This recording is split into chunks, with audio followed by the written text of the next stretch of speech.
कल दोनों पक्षों को सुनने के पश्चात मैंने यह निर्णय दिया था कि आज 12 बजे से पहले झिपरी और उसकी मां को सेठ परशुराम जी को 300 रुपए का भुगतान देना है क्षतिपूर्ति के रूप में।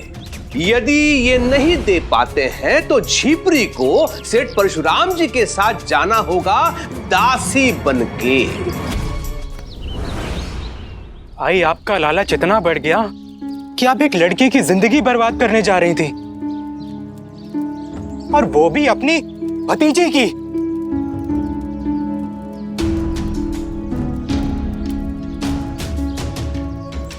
भाई, मुझे याद है जब हम बच्चे थे तो हम सब भाई बहन कितने करीब थे।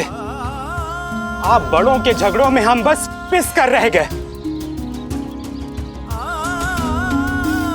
उस झगड़े के बाद ना तो मैं अपने मामा को देख पाया, ना ही मैं अपनी मामी और अपनी बहन से मिल पाया। इतने सालों तक इन सबको याद करता रहा। कई बार सोचा इन सब से आकर के मिल लूं, लेकिन आपकी दी हुई कसम को तोड़ नहीं पाया। आई, देखिए आपका लालच आपको कहां ले आया। अरे, सबकी नजरें आप पर हैं।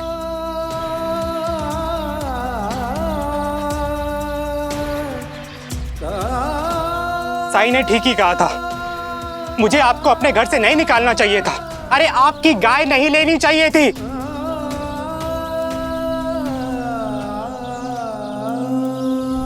मैं अभी के अभी सब कुछ आपको लौटाता हूं। सब कुछ आप रख लीजिए।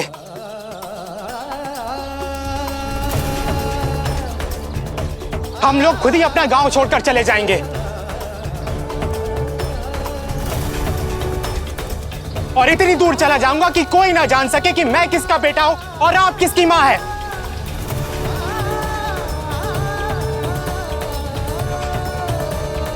क्योंकि अब मैं ये नहीं चाहता कि लोग हमारे अजन्मे बच्चे को ये श्राप दे कि उसकी दादी मासूम लड़कियों की जिंदगी बर्बाद करती है। बस, और नहीं सुन सकती हूँ, मैं नहीं सुन सकती हूँ। मैं जानती हूँ मुझसे बहुत बड़ी गलती हो गई, बहुत बड़ी। मैं क्या करूँ, मुझसे बहुत बड़ी गलती हो गई।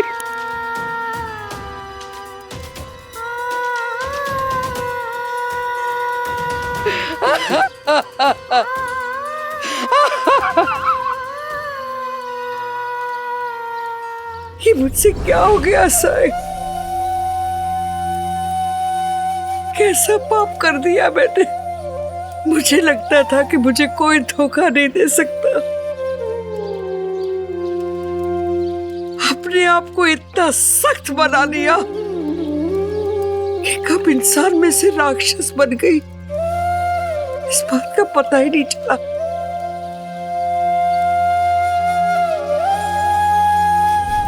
अपने जिपरी को बचा लिया, परशुराम को उसके किए की सजा दी, लेकिन मेरा क्या होगा साई? मैं क्या करूं साई, मेरा क्या होगा? मैं क्या करूं? मुझे रास्ता दिखाओ।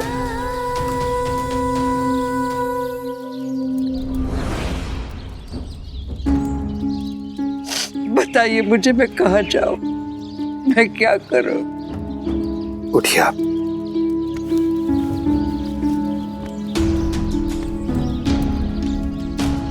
मुझे माफ कर दो साई,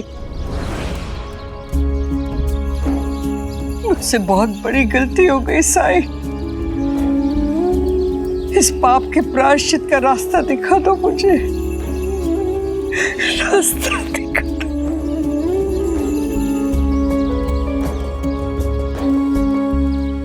आपको माफी मुझसे नहीं, बल्कि लक्ष्मी और उसकी मां से मांगनी चाहिए। विश्वासघात किया है आपने इनके साथ,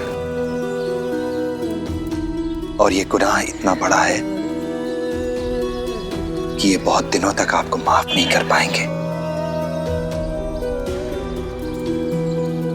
जब तक ये लोग आपको दिल से माफ ना कर दें, तब तक आप दोनों को यहां इनके पास शिरडी में ही रहना चाहिए।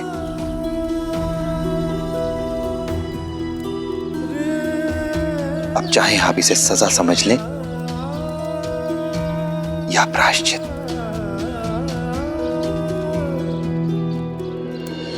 और प्रहलाद, ऐसा करने से तुम्हें भी अपनी मां के साथ रिश्ते सुधारने का मौका मिलेगा और छोटी बहन के साथ भी थोड़ा समय बिता पाओगे तुम।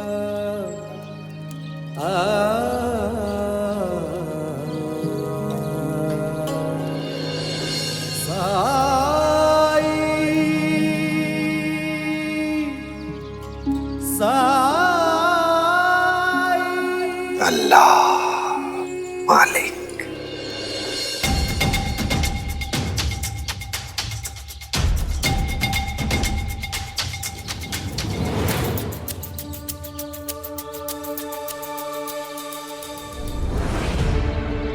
अरे आइए आइए।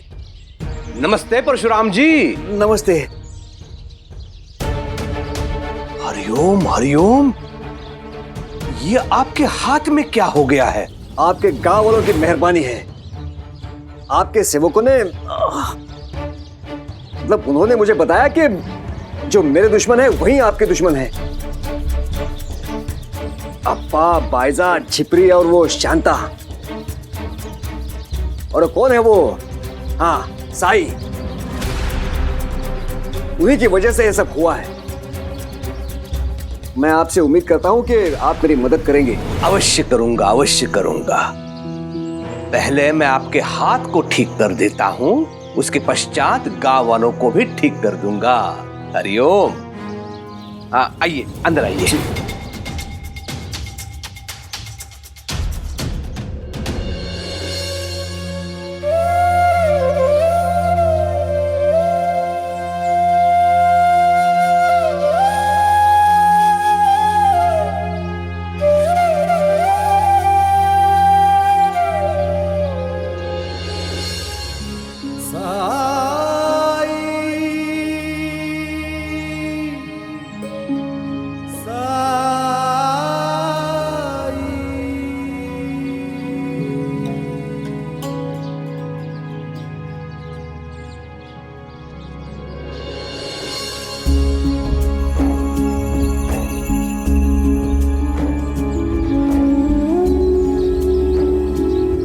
यहाँ इस बाली के लिए ही आए हो ना?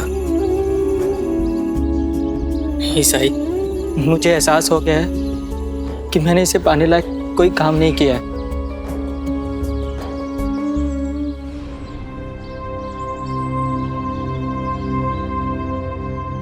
अब ये बाली नहीं चाहिए मुझे साई। तुम इस बाली को पाने के अधिकारी हो या नहीं, ये फैसला इस बाली को ही करने दो। जाओ, ले लो।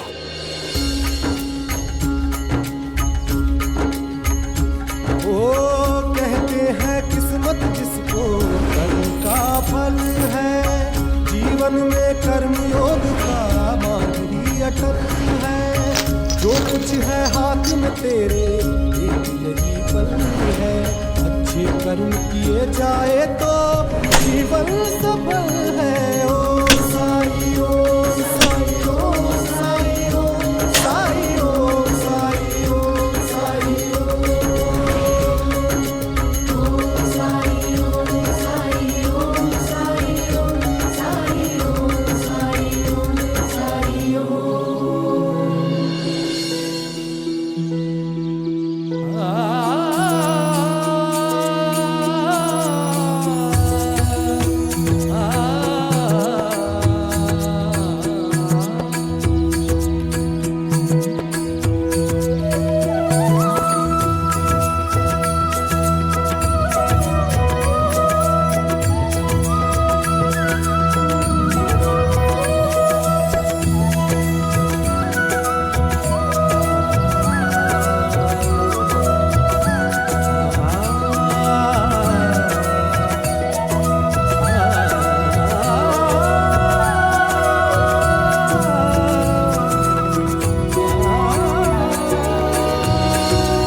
साई, शादी में सब कुछ देखने के बाद मैंने महसूस किया कि मैं कितना गलत था।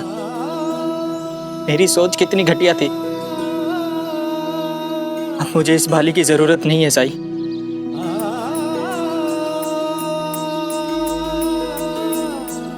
क्या मैं ये बालियां झिपरी को दे दूं? क्योंकि मैंने उसके साथ बहुत अन्याय किया था। तुम्हें अपनी गलती का एहसास है, पछतावा है अपने किए पर, इसीलिए तो ये बाली किसी और को देना चाहते हो। और तुम्हारी गलती का ये एहसास, ये पछतावा ही तुम्हें इस बाली के योग्य बनाता है। इसे अपनी बहन को देना।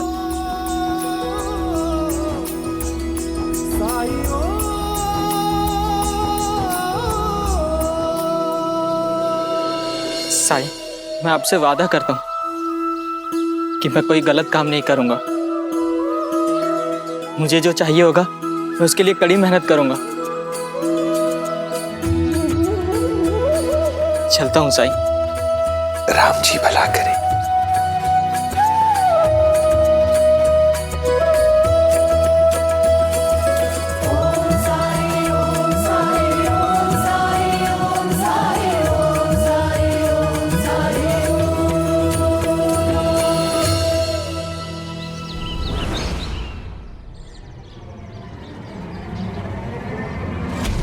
बस बस, इधर ही रुको।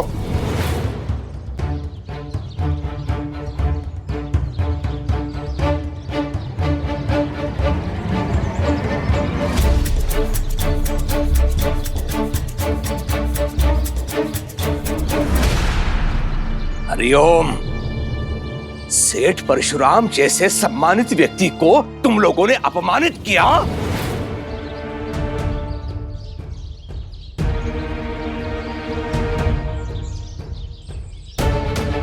बताइए परशुराम जी, इन लोगों ने आपके साथ क्या किया? धोखा दिया है, अपमानित किया है मुझे इस परिवार ने।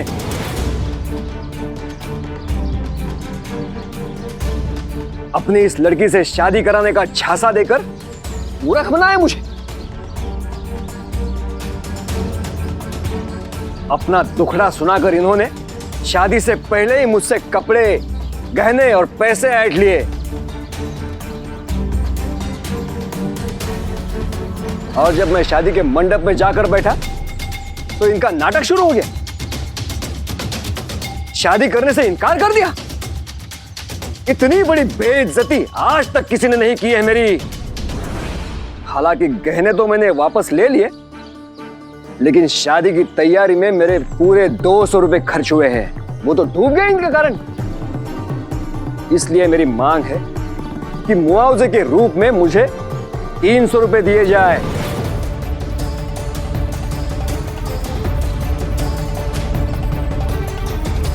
या फिर इस लड़की को जीवन भर के लिए मेरी दासी बनाया जाए।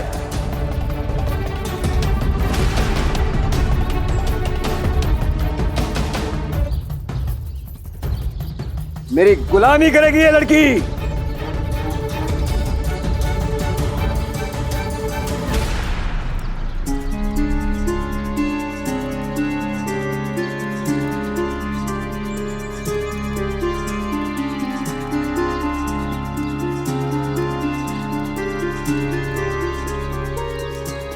क्या हुआ साईं? तुम किस उलझन में हो? हमारी लक्ष्मी की परेशानियां अभी खत्म नहीं हुई है भाईसमा, क्योंकि सेठ परशुराम जैसे लोग आसानी से हार स्वीकार नहीं करते हैं, बल्कि मात मिलने पर उनकी बौखलाहट उन्हें और भी अधिक क्रूर बना देती है।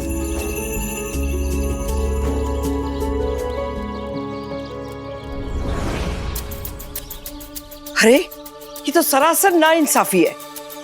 अभी अभी तो आपने कहा कि 200 रुपए खर्च हुए, अभी आप 300 मांग रहे हैं। जवाब। क्योंकि बड़े लोगों के मान सम्मान का, उनकी प्रतिष्ठा का मूल्य होता है। और तुम लोगों ने सेठ परशुराम जी को अपमानित किया, उनकी प्रतिष्ठा को मिट्टी में मिला दिया। इसलिए तुम लोगों को इसकी क्षतिपूर्ति करनी होगी। मैं तो कहता हूं कि सेठ परशुराम जी ने आप लोगों की दरिद्रता को देख के बहुत कम मांग की है पैसों की। इनकी जगह कोई और होता तो दुगना तिगना मांगता।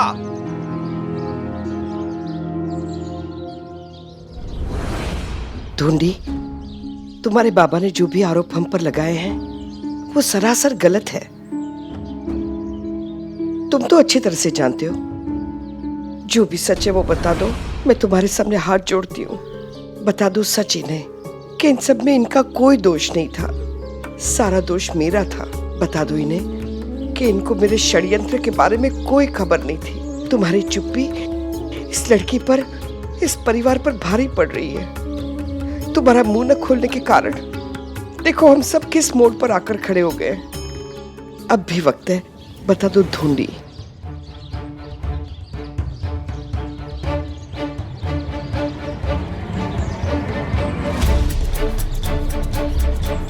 मैं बाबा की बात से सहमत हूँ।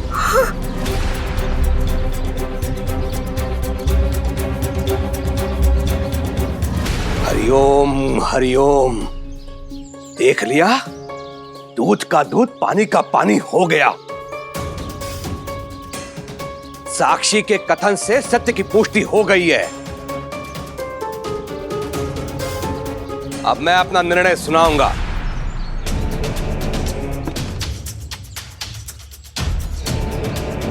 तुम लोगों के कारण सेठ परशुराम जी का बहुत समय नष्ट हो चुका है। मैं नहीं चाहता कि उन्हें और प्रतीक्षा करनी पड़े। इसलिए तुम लोगों को एक दिन का समय देता हूं मैं।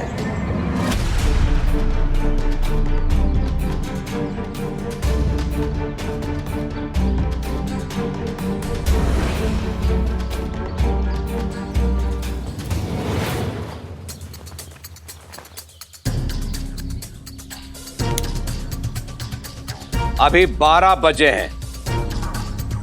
कल दोपहर 12 बजे तक तुम लोगों को इन्हें 300 रुपए लाकर देने होंगे, और अगर नहीं दिए तो सेठ परशुराम जी के साथ झीपरी को जाना होगा दासी बनके। हरिओम।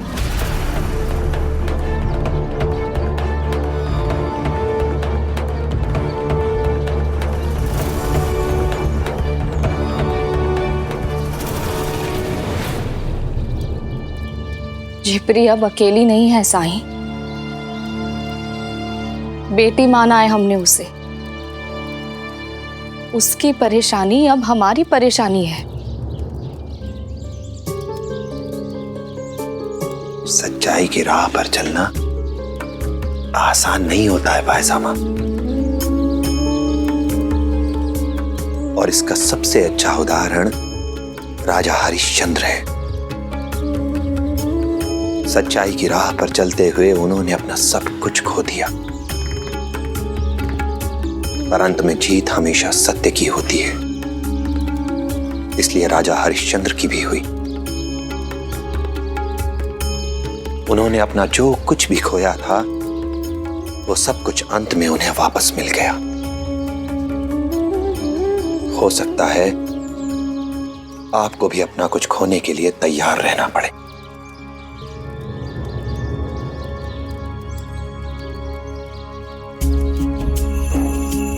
हम तैयार हैं।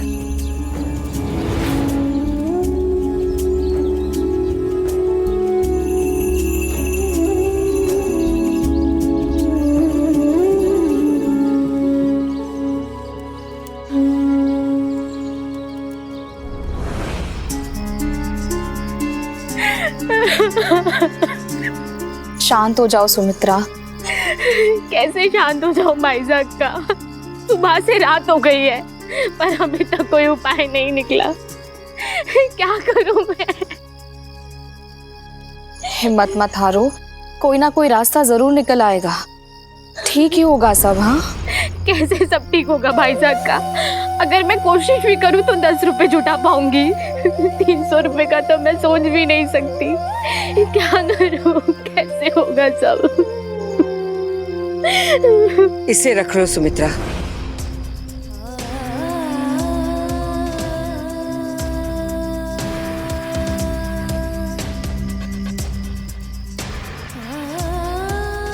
इसमें कुछ पैसे और गहने हैं। मैं जानती हूं तुम मुझसे नाराज हो, लेकिन ये वक्त लड़ाई झगड़ा करने का नहीं है सुमित्रा। ये सब मेरे कारण हुआ है, इसलिए मैं तुम्हारी मदद करना चाहती हूँ। ये जिब्री की जिंदगी का सवाल है। तुम मुझे माफ मत करना, बस मत करना मुझे माफ, लेकिन इस वक्त इसे रख लो। नहीं चाहिए आपके पैसे और गहने, और मैं आपकी शक्ल भी नहीं देखना चाहती।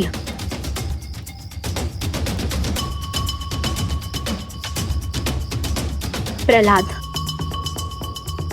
मैं जानती हूं जो कुछ भी हुआ उसमें तुम्हारी कोई गलती नहीं थी, लेकिन तुम अगर सच में मेरी मदद करना चाहते हो ना, तो मेरी एक मदद कर दो। अपनी आई को लेकर हमेशा के लिए यहां से चले जाओ।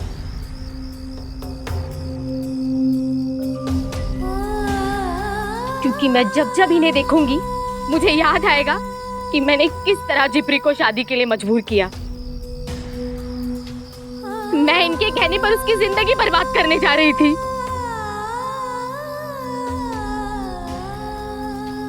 आप हमें अकेला छोड़ दीजिए, चली जाइए यहाँ से, चली जाइए, छोड़ दीजिए हमें अकेला, अकेला छोड़ दीजिए।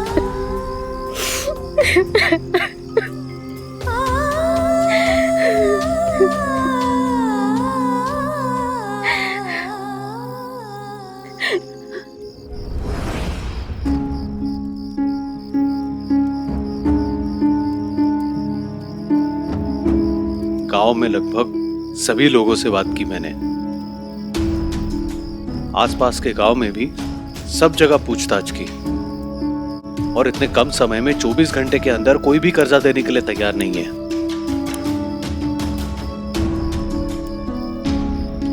और जो कर्जा देने के लिए तैयार हुए वो मेरी हड़बड़ाहट को देखकर, मेरी तत्काल जरूरत को देखकर मुझ पर संदेह करने लगे, कहीं कोई गड़बड़ तो नहीं हुई है।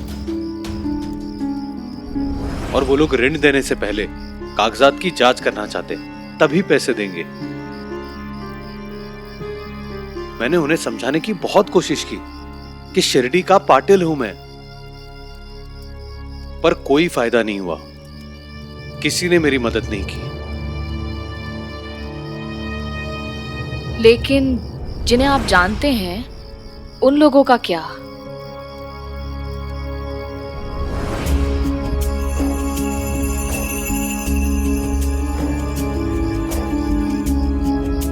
अब क्या होगा?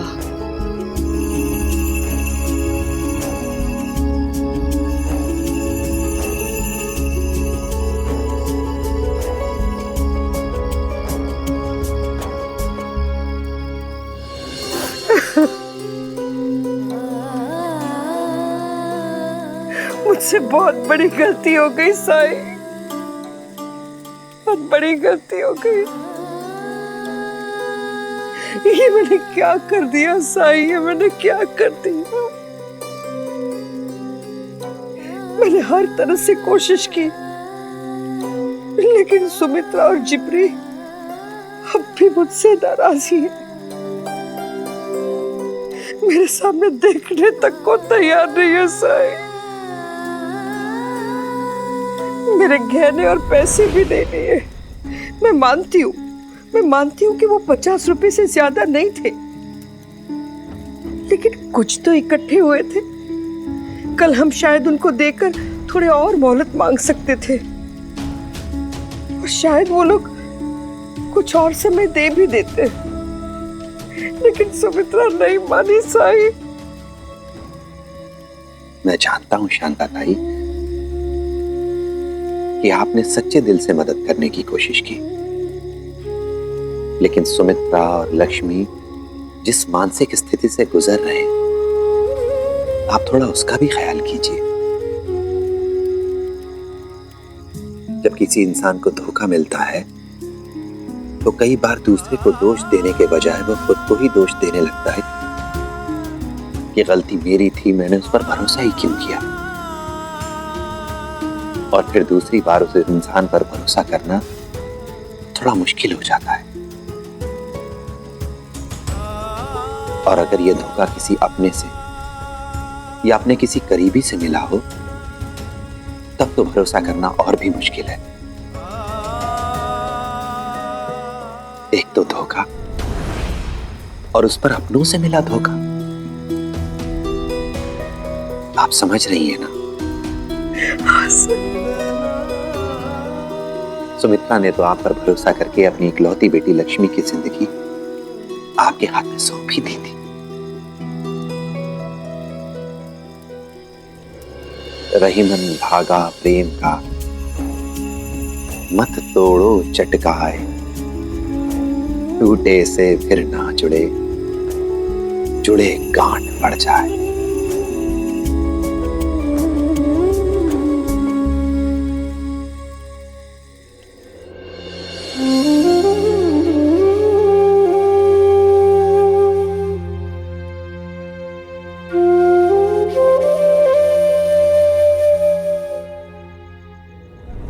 अगर तुझे वाकई मेरी चिंता है ना, तो इस रिश्ते के लिए हाँ कह दे।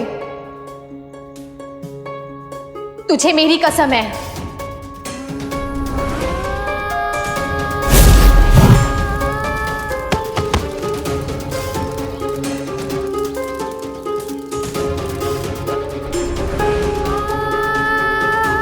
कल दोपहर 12 बजे तक तुम लोगों को इन्हें 300 रुपए लाकर देने होंगे, और अगर नहीं दिए तो सेठ परशुराम जी के साथ झीपरी को जाना होगा दासी बनके। मैं ही मूर्ख थी जो शांता अक्का पे भरोसा कर बैठी। मैंने ही अपनी फूल जैसी बच्ची की जिंदगी दांव पे लगा दी। उसकी जिंदगी बर्बाद कर दी मैंने।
अपनी बेटी को जो दुख मैंने पहुंचाया है, उसके बाद मुझे जीने का कोई हक नहीं है।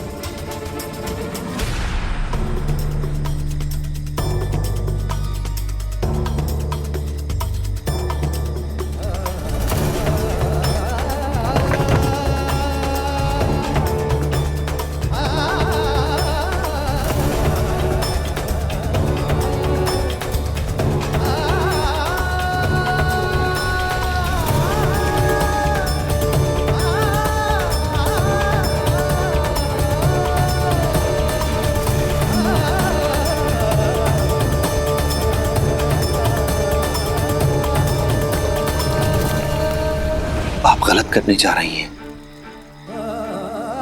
ऐसा मत कीजिए।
ये कुआं कहाँ गायब हो गया?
बैठ जाओ।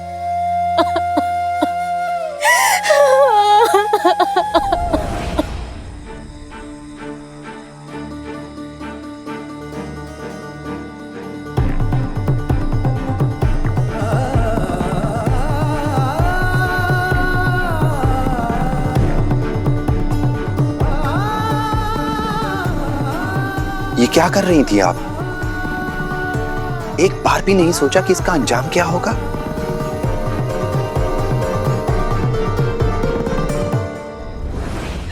नहीं साई, मुझे जीने का अधिकार नहीं है साई। मैं मेरी बच्ची को बचाने के लिए चाहकर भी कुछ नहीं कर पा रही हूँ और ना ही ये स्वीकार कर पा रही हूँ कि मैंने मेरी बेटी की जिंदगी बर्बाद कर दी। मैं उसे परशुराम की गुलामी से बचाने के लिए कुछ नहीं कर पा रही हूँ, कुछ नहीं कर। कल 12 बजे तक मैं परशुराम को पैसे नहीं दे पाऊंगी साई, और मेरी बच्ची हमेशा हमेशा के लिए उसकी गुलाम बन जाएगी। मेरी बेटी की जिंदगी बर्बाद हो जाएगी साई, मेरी बेटी की जिंदगी बर्बाद हो जाएगी साई। कोई भी माँ अपनी बेटी की जिंदगी बर्बाद होते हुए कैसे देख सकती है?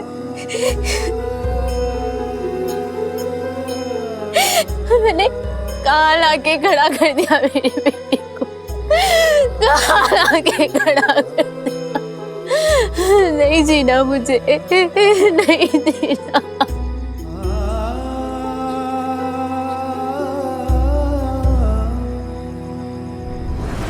अच्छा, एक सवाल का जवाब दीजिए।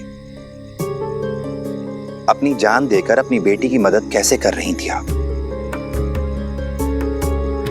क्या आपके जान दे देने से समस्या का हल हो जाता? सारी परेशानियां खत्म हो जाती? एक तो लक्ष्मी वैसे ही परेशान है, और अगर आप जान दे देती तो जीवन भर उसे ये दुख सताता रहता, उसे ये ग्लानि बनी रहती कि उसके कारण उसकी मां ने प्राण त्याग दिए, उसकी मां ने आत्महत्या कर ली उसकी वजह से।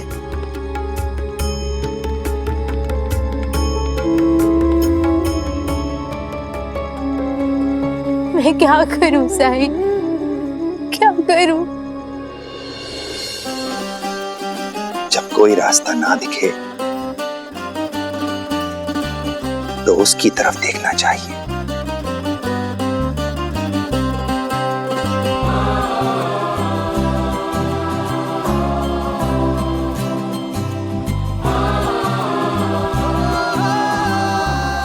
उसकी तरफ।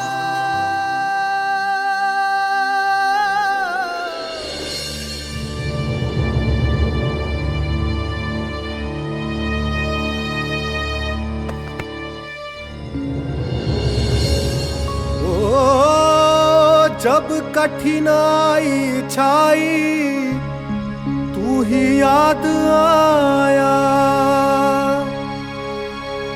भटके राही को तूने रास्ता दिखाया, तूने भक्तों का बेड़ा पार लगाया। तेरी महिमा मेरे साई कौन जान पाया। ओम साई ओम, साई ओम, साई ओम, साई ओम, साई ओम।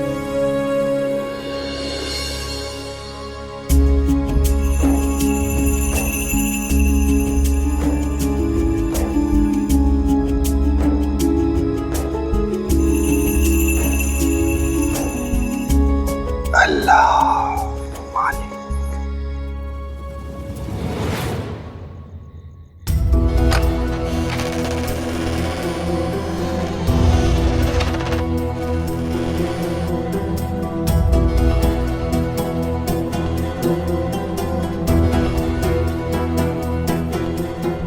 आई अभी कुछ देर और रसोई में रहेंगी, यही मौका है मेरे लिए।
जिप्री, जिप्री।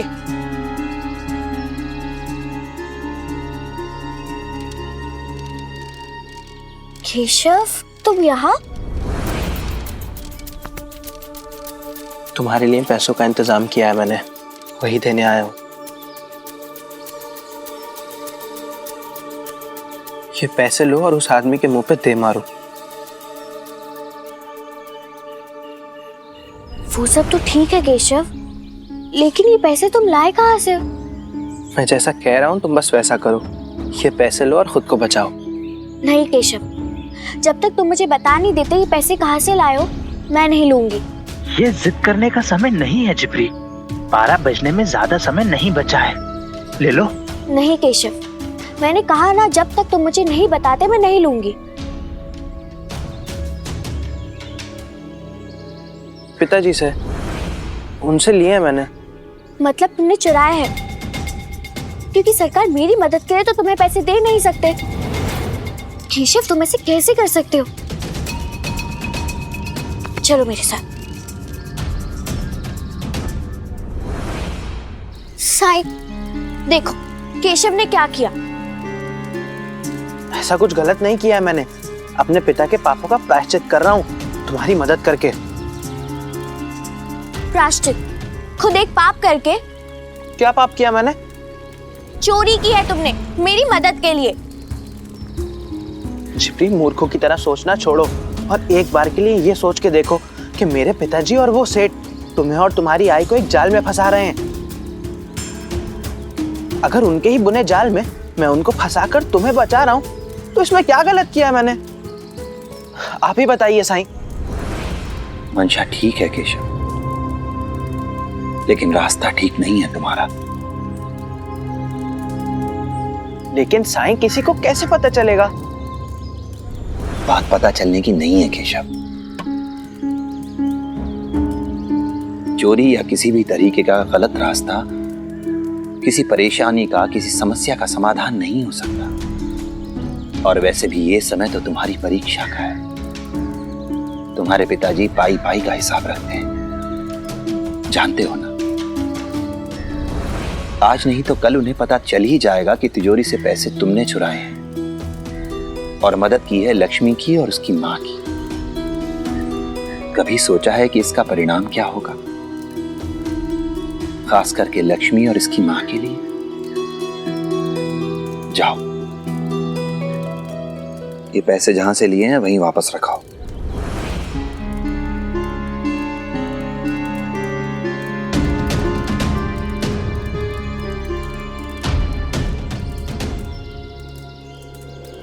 ओ जीवन डगर कभी जो कठिन हो जाए, मन विचलित हो और कोई मार्ग न पाए, अंधियारे की गहरी रात जो आए, हिम्मत टूटे और कुछ भी समझ न आए, तू श्रद्धा पथ पे सबूरी धर के बिना डिगे बस चलता जा। तू श्रद्धा पथ पे सबूरी धर के बिना डिगे बस चलता जा। श्रद्धा भक्ति धीर तुझे उस पार लगाए, तेरा संयम और विश्वास तुझे राह दिखाए। ओम साई ओम साई ओम साई ओम साई ओम साई ओम।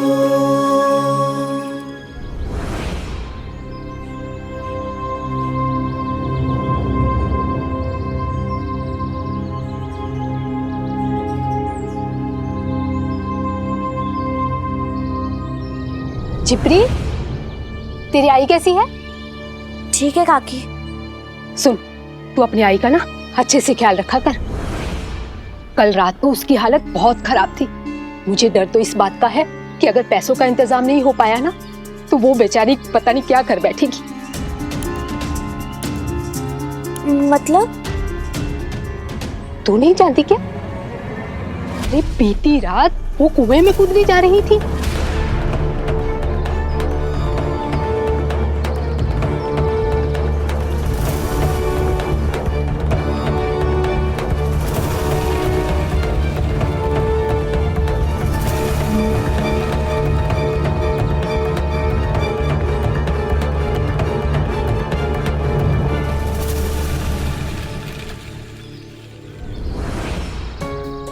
देवा, मेरे कारण कितना कुछ हो रहा है। आई बीती रात अपनी जान देने की कोशिश की, केशव ने मेरे लिए चोरी की। उधर तात्या के बाबा अपनी जमीन गिरवी रखने के लिए यहाँ से वहाँ चक्कर लगा रहे हैं। सबकी परेशानियों को अब खत्म करने का समय आ गया है। सब मेरी वजह से शुरू हुआ है, तो अब मुझे ही इसे खत्म करना होगा।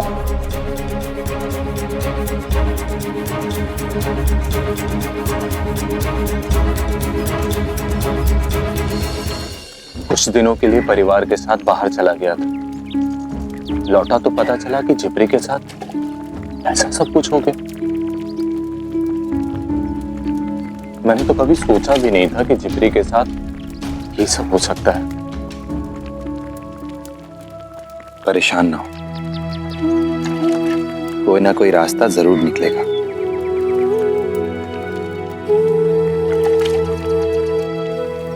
ठीक है सर, चलता हूं। राम जी भला करे।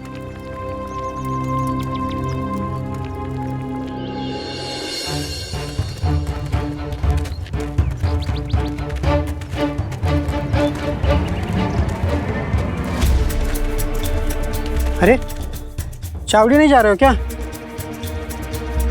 कोई खास बात है क्या? ये देखो। भूल गए क्या? आज झिपरी की किस्मत का फैसला होने वाला है चावड़ी में। सब वही तो जा रहे हैं। बहुत बुरा लग रहा है उसके बारे में सोचकर। पता नहीं क्या होगा उस बेचारी का। होना क्या है, उस गरीब की माँ इतनी जल्दी 300 रुपए का कहाँ से इंतजाम कर पाएगी? भगवान बचाए उसे। चलो चलो चल कर देखते। चलो।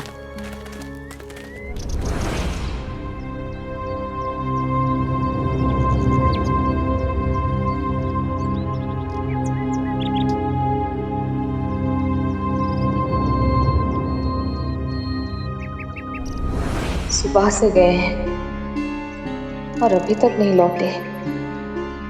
अब तो चावड़ी जाने का समय भी हो गया।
हरिओम।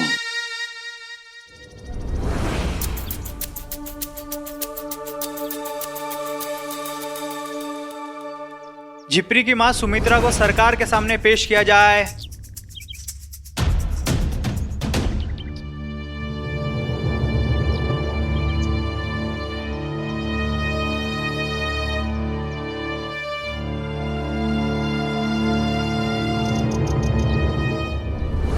कल दोनों पक्षों को सुनने के पश्चात मैंने यह निर्णय दिया था कि आज 12 बजे से पहले झिपरी और उसकी मां को सेठ परशुराम जी को 300 रुपए का भुगतान देना है क्षतिपूर्ति के रूप में।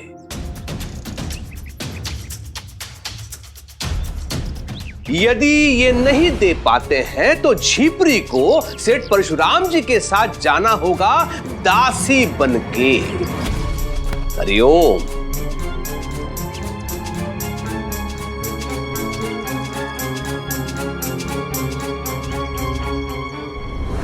तो सुमित्रा तुम पे निर्भर करता है 300 रुपए या दासी।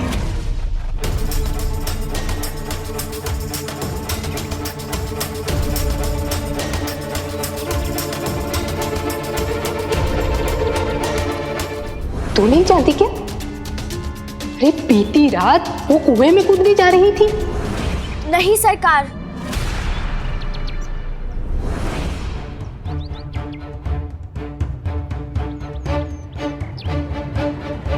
हमारे पास अभी इतने पैसे नहीं हैं कि हम सेठ जी को पैसे दे सके।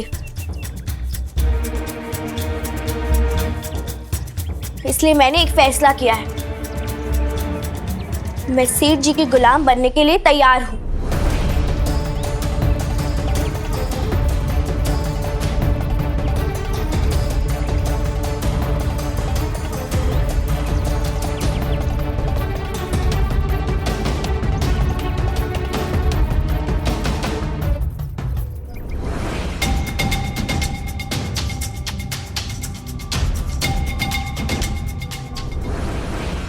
झिपरी, ये क्या बोल रही है? पागल हो गई है क्या? हाय, मैंने ये फैसला पूरे होशो हवास में लिया है। मैं इस लायक नहीं कि तुम मेरे लिए इतनी परेशान रहो। मुझे पता है कल रात तुमने अपनी जान लेने की कोशिश की थी।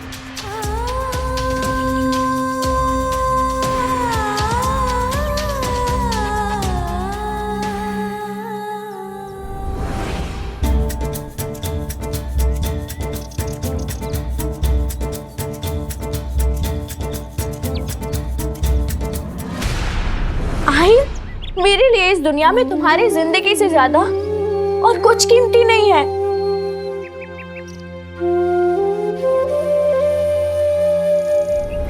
दास बनकर, गुलाम बनकर मैं अपनी जिंदगी जी लूंगी, लेकिन कम से कम मेरे पास अपनी आय तो होगी ना। चुप कर। पता है मुझे तू बड़ी हो गई है, लेकिन अपनी आय से बड़ी बनने की कोशिश मत कर। एकदम चुप। अब मैं बात कर रही हूँ।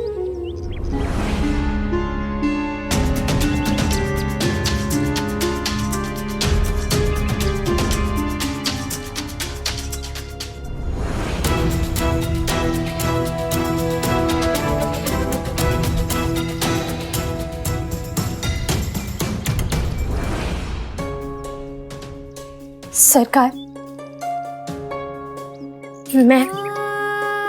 मैं ये 30 रुपए जोड़ पाई हूँ सरकार।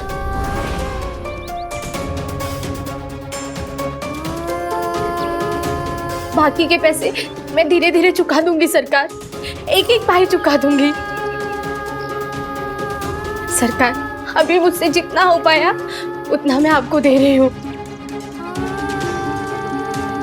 सरकार, हम गरीबों के लिए इतनी जल्दी इतने पैसे जमा करना संभव नहीं है सरकार।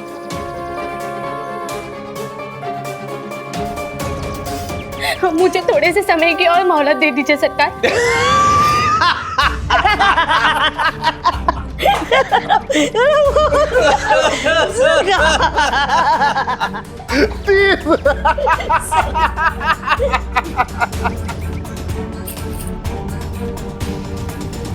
हरिओम हरिओम। गरीब को अपनी औकात के बारे में तभी सोचना चाहिए था जब वो किसी अमीर की भावनाओं के साथ, उसके विश्वास के साथ खिलवाड़ कर रहे थे।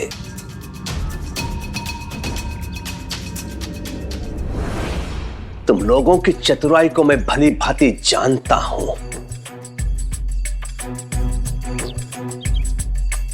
यही सोचते हो ना तुम लोग कि ऐसे सज्जन लोग अपनी प्रतिष्ठा खो जाने के डर से कुछ बोलेंगे नहीं, तो हड़प लो इन सेठों के पैसे।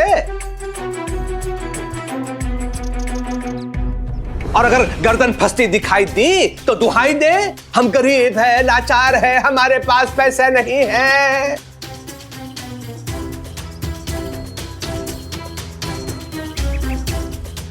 लेकिन ध्यान में रखो, मैं न्याय मूर्ति हूं, न्याय मूर्ति हूं। तुम दरिद्रों के आंसू में बहकर न्याय की तिलांजलि नहीं दूंगा मैं। अब मेरे पास यह घोषित करने के अतिरिक्त दूसरा कोई विकल्प नहीं है कि झिपरी सेठ परशुराम जी की दासी।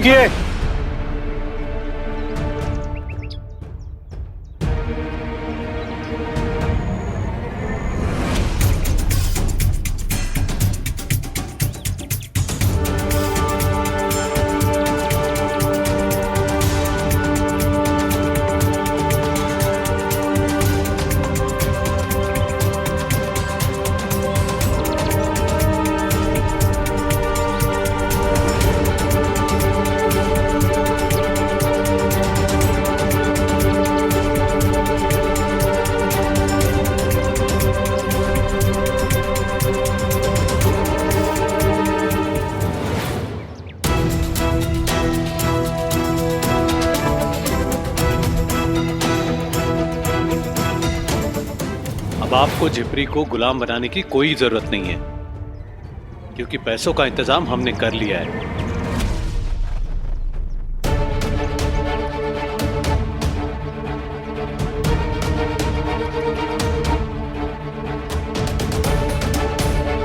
इस झिपरी के लिए आप 300 रुपए देंगे? अपनी बेटी के मान सम्मान की रक्षा के लिए 300 रुपए क्या, अपनी पूरी जायदाद भी देनी पड़े तब भी पीछे नहीं हटेंगे हम।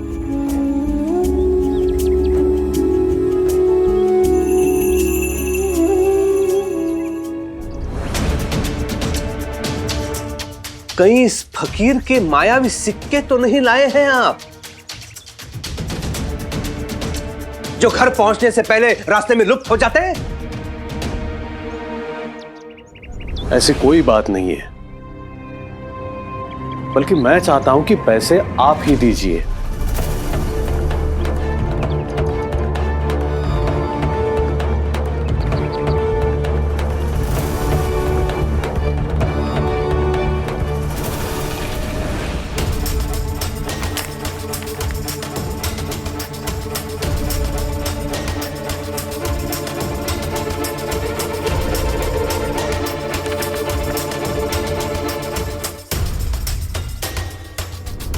हम अपनी जमीन का आधा हिस्सा आपके पास गिरवी रखने के लिए तैयार हैं।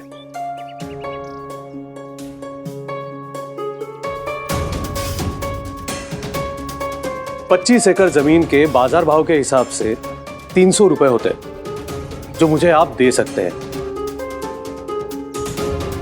और वो पैसे आप ही के होंगे, तो गायब भी नहीं होंगे। वैसे भी आप गांव के मुखिया और बहुत बड़े साहूकार हैं, इसलिए आप तो मुझे पैसे दे ही सकते हैं।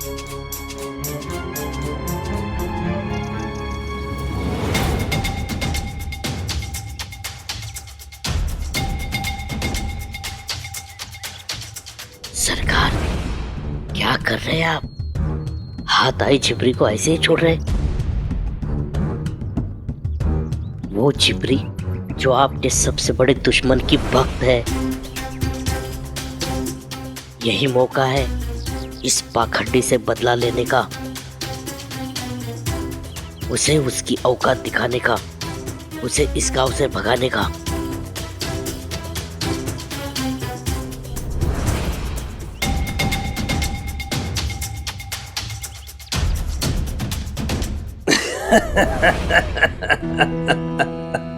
गिरवी रखी जाने वाली वस्तु का मूल्यांकन गिरवी रखने वाला नहीं करता है पाटिल जी, जो पैसे देता है वो करता है।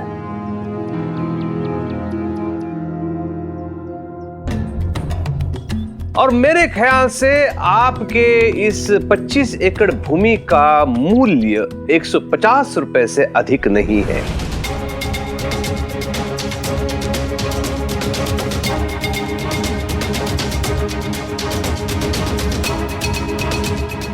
अगर आपको और पैसे चाहिए तो शेष भूमि भी मेरे पास आपको गिरवी रखनी होगी। हरिओम।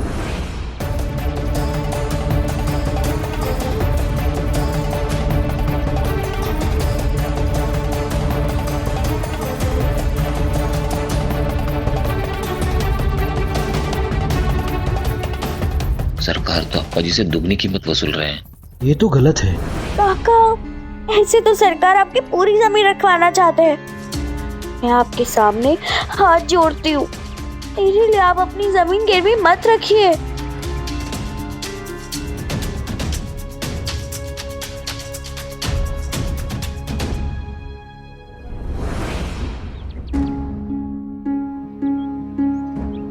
सरकार के प्रस्ताव को स्वीकार करने के सिवाय हमारे पास और कोई विकल्प नहीं है।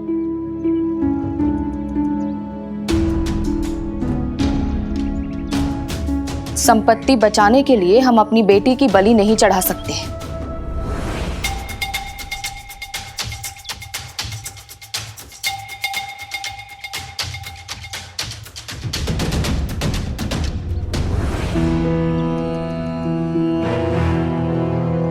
हरिओम।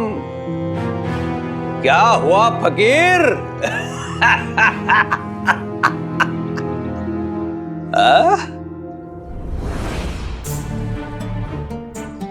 कोई चमत्कार क्यों नहीं कर रहा है तू फकीर? हाँ?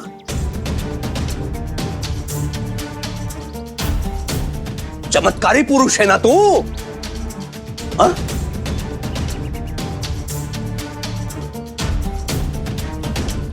अपने प्यारे भक्त की सहायता नहीं करेगा?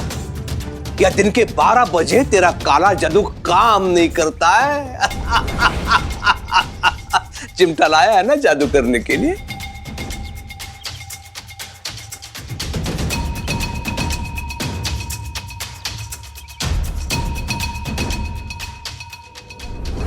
क्या तूने अपने प्यारी मां और प्यारे भक्त को बीच भंवर में छोड़ दिया?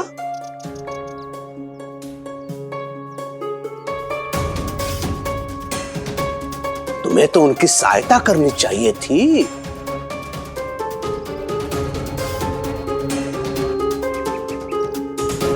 लेकिन तू तो अपनी बाइजा मां को सलाह दे रहा है खेती की सारी जमीन गिरवी रखने की।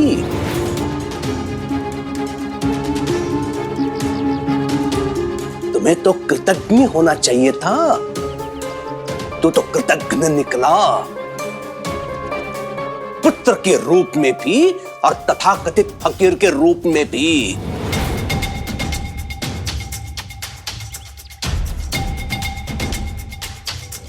युग चाहे कोई भी हो कुलकर्णी सरकार, लेकिन एक लड़की की इज्जत से बढ़कर दुनिया की कोई भी दौलत कीमती नहीं होती।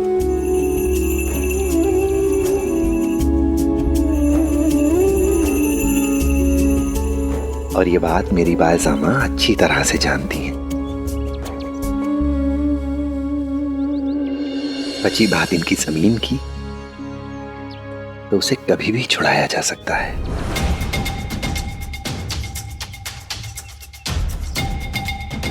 आपसे एक गुजारिश है, जमीन के कागजात को संभाल कर रखिएगा।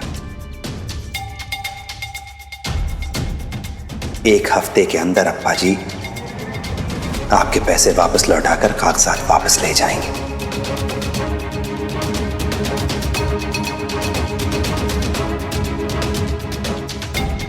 चुनौती दे रहा है तू मुझे? मैं तो केवल आपको याद दिला रहा हूं कि सच और झूठ की लड़ाई में जीत हमेशा सच की ही होती है।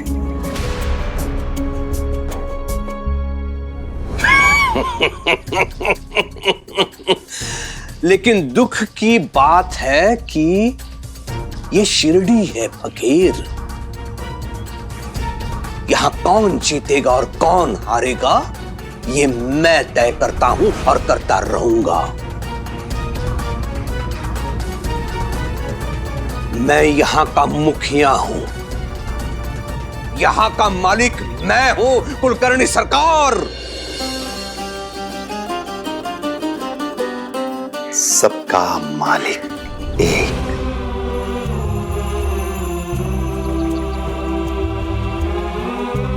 और केवल वही है सच्चा मालिक। तो फिर देखते हैं कौन जीतता है और कौन हारता है। मुनीम, लेखा भाई तैयार करो।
आपको आपके पैसे मिल गए, अब यहां से प्रस्थान कीजिए, हमारी शिरडी से और झिपरी की जिंदगी से भी।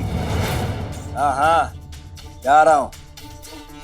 अब वैसे भी मुझे किसी से कोई लेना देना नहीं है।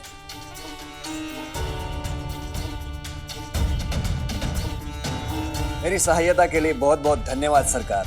हरिओम।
दादा, मुझे घूमने जाना है। मैं अभी तो नहीं जा सकता, तुम जाना चाहते हो तो चले जाओ। लेकिन मुझे आपके साथ जाना है। तो फिर थोड़ी देर रुक जाओ, जब तक तुम पढ़ाई कर लो, और पढ़ने के बाद मैं तुम्हें तेनालीराम की कहानियां सुनाऊंगा। सच? हाँ, जाओ तुम जाकर पढ़ो। हाँ हाँ।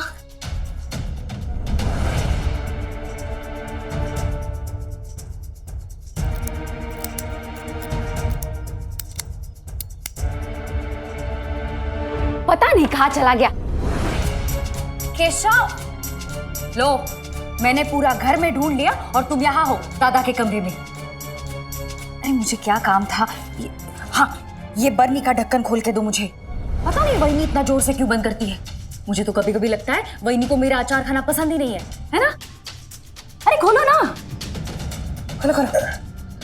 अरे वाह तुमने तो इतना झट से खोल दिया। अचार है, सुनो।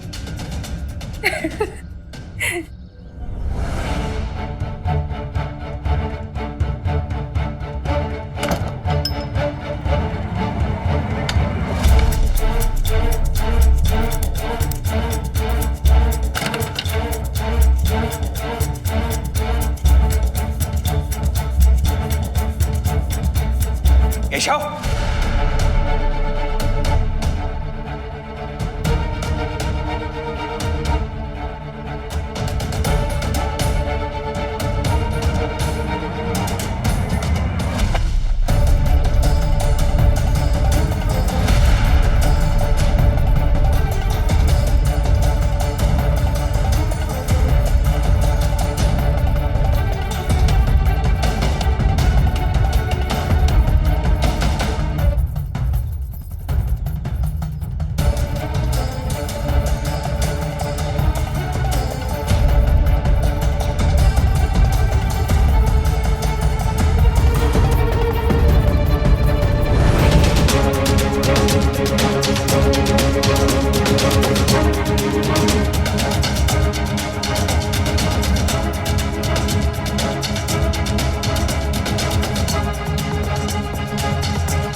चोरी की?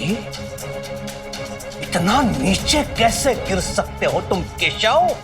रुक्मिणी! पिताजी, माँ को बताने की कोई जरूरत नहीं है।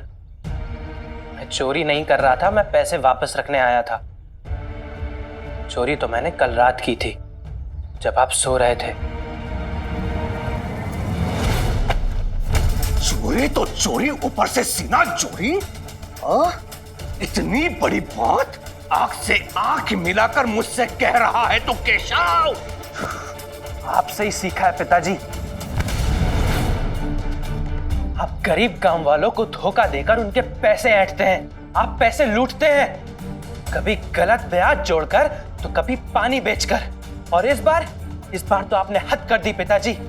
एक गरीब लाचार बिना बाप की बेटी और उसके परिवार पर आपने पैसे ऐंठने का आरोप लगाया। जब आप ये सब कर सकते हैं तो फिर मैं क्यों नहीं? और मैंने तो चोरी किसी की मदद करने के इरादे से करी थी। वो तो शुक्र है साईं का, जिन्होंने मुझे बताया कि मैं जो कर रहा हूं वो गलत है। और साईं हमेशा सच कहते हैं। उनके ही कहने के अनुसार मैं यहाँ पैसे वापस रखने आया था। और मुझे तो पहले से ही समझ जाना चाहिए था कि हमेशा की तरह आपकी ये योजना भी असफल रहने वाली है, और रही भी।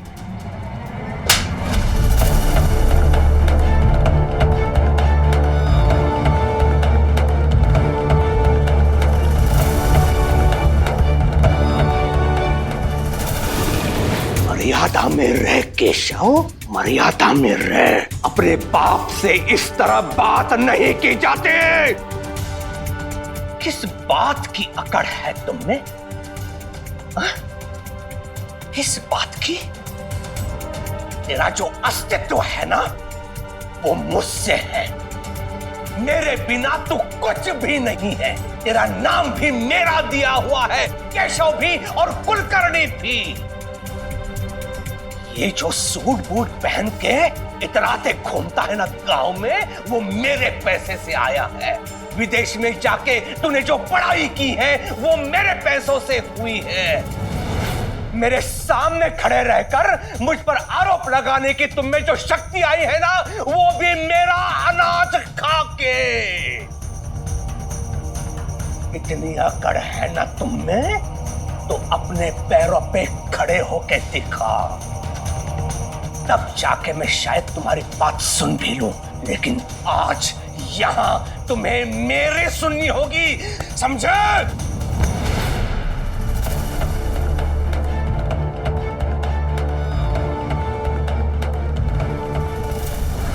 अप्पा, पैसा आपने जो मेरी भतीजी जिप्री के लिए किया है उसके लिए मैं आपको जिंदगी भर नहीं भूल सकूंगी। और मैंने जो उसके साथ किया है उसकी वजह से मुझे अपने आप से नफरत हो गई है। आज अगर वो आदमी जिप्री को ले गया होता, ये सब कुछ मेरी वजह से हुआ है, ये सोचकर शायद मैं मर ही गई होती। हो सके तो मुझे माफ कर देना। मैंने आप दोनों के साथ भी जो बदतमीजी की है उसके लिए हो सके तो मुझे माफ कर देना। हमने जो किया अपनी बेटी के लिए किया, फर्ज था हमारा। फायजा माँ, आप जानती हैं अगर सरकार के पास कोई चीज गिरवी रखवा दी जाए तो उसे वापस पाना लगभग असंभव है।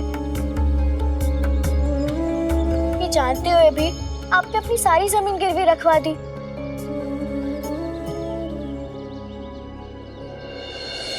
झिपरी, तू इतनी चिंता क्यों करती है? हाँ, तू भूल रही है सरकार जो चाहते थे सब उसके विपरीत हुआ। और जब मेरा बड़ा बेटा मेरे पास है, अपनी माँ के पास है, तो किस बात की चिंता?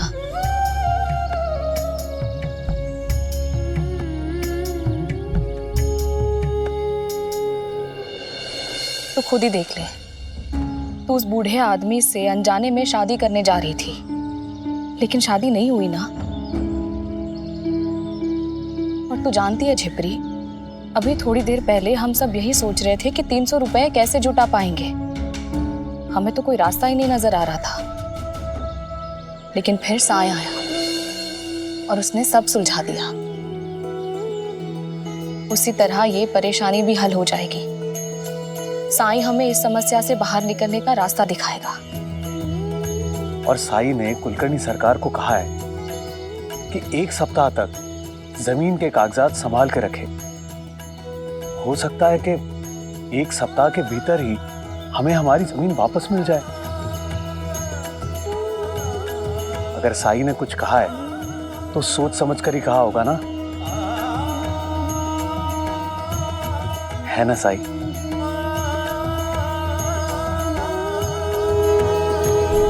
हाँ,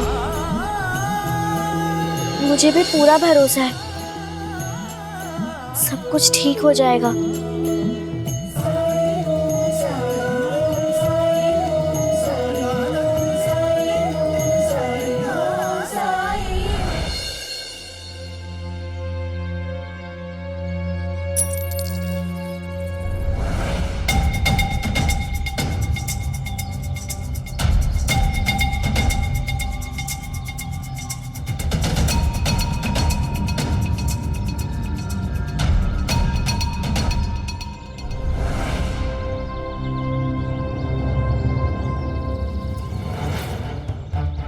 ये पैसे हमें क्यों दे रहे हो?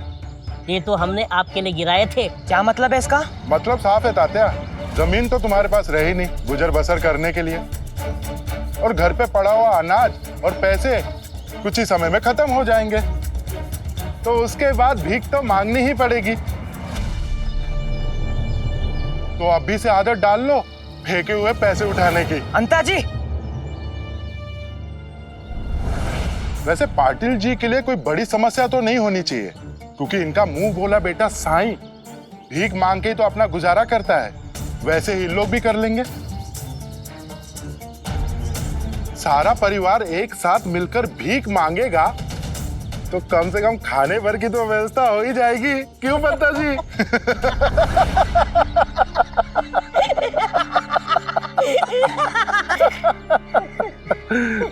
चलो जाते हैं।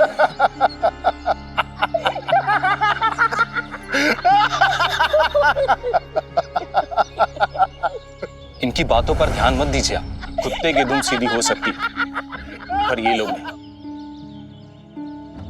सुबह शाम कुलकर्णी सरकार से बात और लात खाते रहते हैं और फिर अपनी भड़ास पूरे गांव वालों पर निकालते हैं। सही कह रहे हो तुम माधव,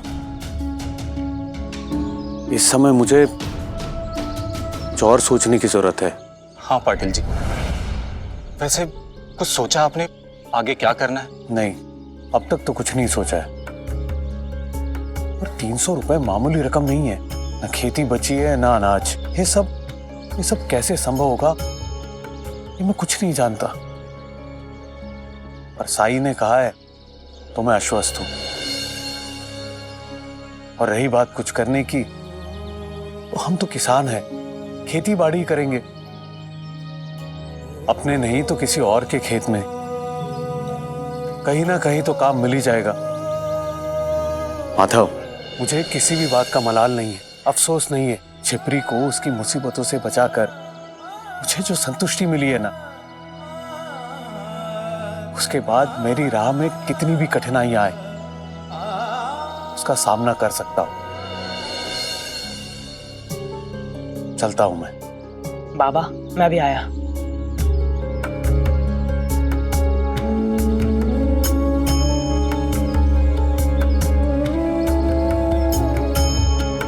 पाटिल जी और भाईसाहब का कितने भले इंसान हैं।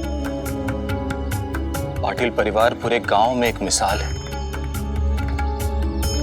ऐसे मददगार और परोपकारी लोगों के साथ हम कैसे बुरा होने दे सकते।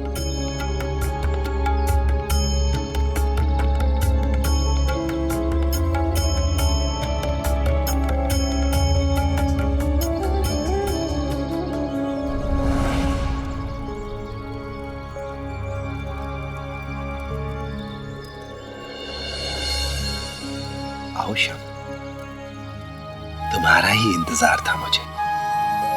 मेरा इंतजार? हाँ। मेरा इंतजार क्यों कर रहे थे साईं? परी, जी साईं। जरा यहाँ आना।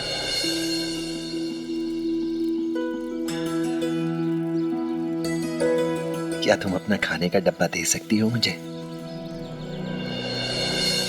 साईं, अगर आपको भूख लगी है तो मैं अपने घर से ले आता हूँ। उसकी आवश्यकता नहीं है। परी है ना? जी साईं, मैं हूं ना, ये लीजिए। धन्यवाद। अब तुम पाठशाला जाओ। लेकिन अध्यापक जी तो यहाँ हैं। तुम जाओ और बच्चों से कहना कि पाठ याद करें। मैं अभी आता हूँ, ठीक है?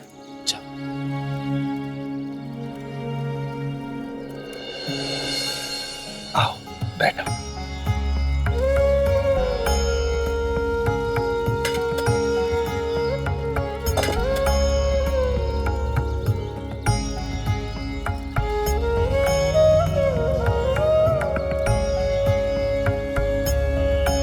ये लो, खाओ।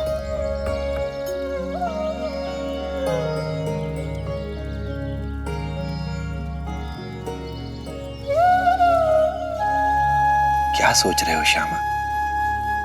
खाओ। साईं, मैं पाटिल जी और उनके परिवार के बारे में सोच रहा था। मुझे बहुत चिंता हो रही है। अभी आते वक्त मैंने देखा पंता पंता उन्हें ताने दे रहे थे। मुझे बहुत बुरा लगा। सहानुभूति तो सभी दिखाते हैं श्यामा, पर मदद कोई नहीं करता। जो मदद करे वही असली शुभचिंतक होता है। खाओ।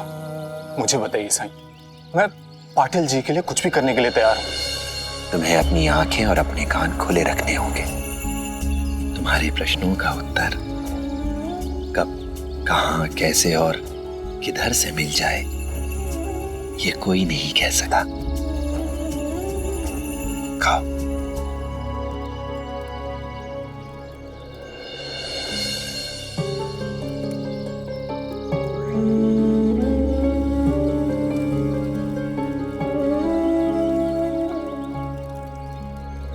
मन में साई के क्या है, कौन जान पाए।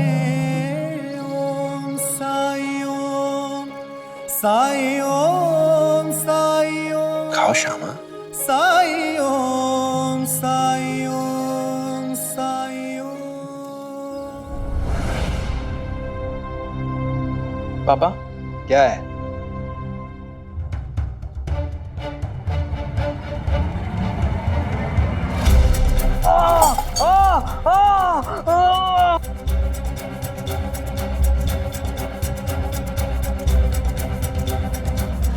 दवा भी खत्म होने को आई और जख्म अभी तक भरा नहीं। कुलकर्णी सरकार से जाकर मिलना ही पड़ेगा, मुझे और दवा लेनी ही पड़ेगी। बच्चों, ये है जल शुद्ध करने का उपकरण।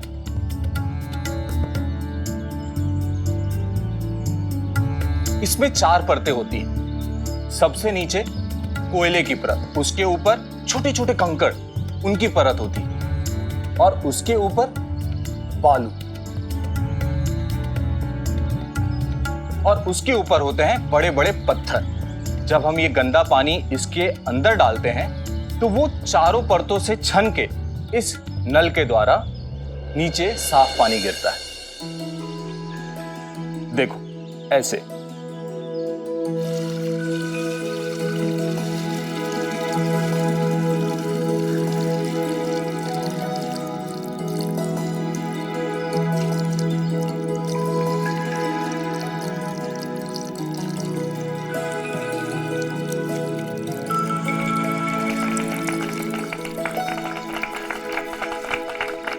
तो बच्चों, इस तरह से जल शुद्धिकरण होता है।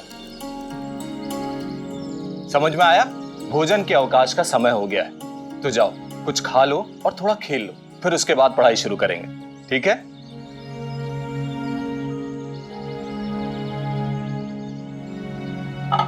परी, आज खाने का डब्बा नहीं लाई?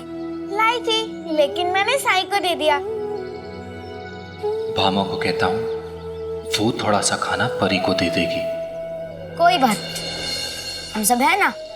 रुको दोस्तों, आज हम सब परी के लिए खाना इकट्ठा करेंगे। मेरी मदद करोगे?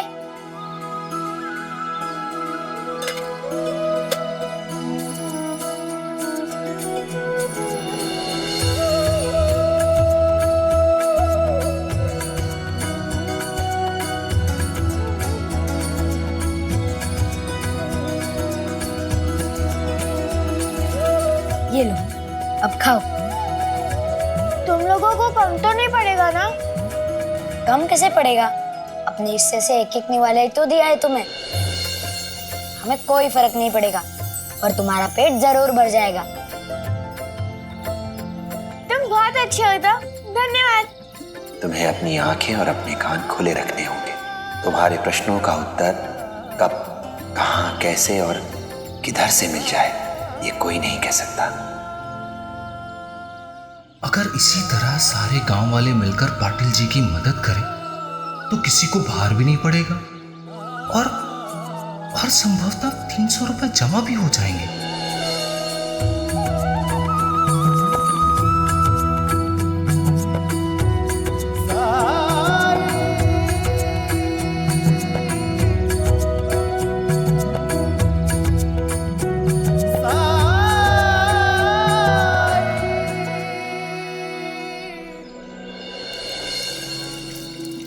साईं, आपने मुझे राह दिखा दी, अब मुझे आशीर्वाद दीजिए ताकि मैं लोगों से मिलकर उनकी मदद पाने में कामयाब हो सकूं। शिरडी में इतने घर हैं कि अगर 5-5 रुपए भी लोग दें तो हमारे पास 300 रुपए हो जाएंगे, या फिर जिससे जो बन पड़े वो भी दे तो भी हमारे पास इतने पैसे हो जाएंगे कि हम पाटिल जी की जमीन छुड़ा सकेंगे। और मैं आश्वस्त इसलिए भी हूं क्योंकि पाटिल जी और भाईजाका की मदद करने के लिए कोई भी ना नहीं करेगा। शिरडी में ऐसा कोई नहीं जिसने पाटिल परिवार से मदद ना पाई हो। मेरा आशीर्वाद हमेशा तुम्हारे साथ है श्यामा, और मुझे पूरा विश्वास भी है कि अगर इस काम को कोई कर सकता है तो वो केवल तुम हो। मगर इस काम को करने के लिए तुम्हें किसी और की भी मदद लेनी होगी। किसकी मदद साईं? मेरी और किसकी?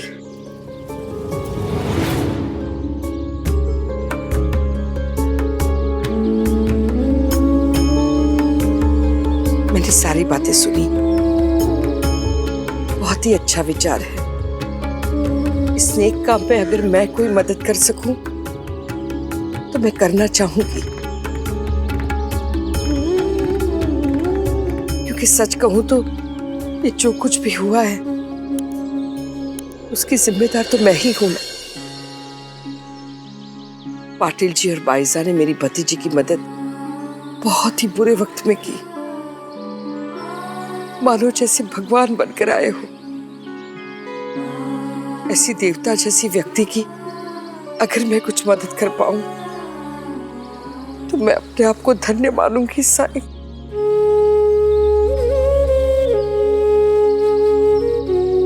किसी को प्रायश्चित करने का मौका देना, उसकी मदद करना पुण्य का काम होता है। श्यामा, अगर तुम चाहते हो कि तुम्हें तुम्हारे मकसद में जल्दी से जल्दी कामयाबी मिले तो तुम्हें शांता ताई की मदद लेनी होगी।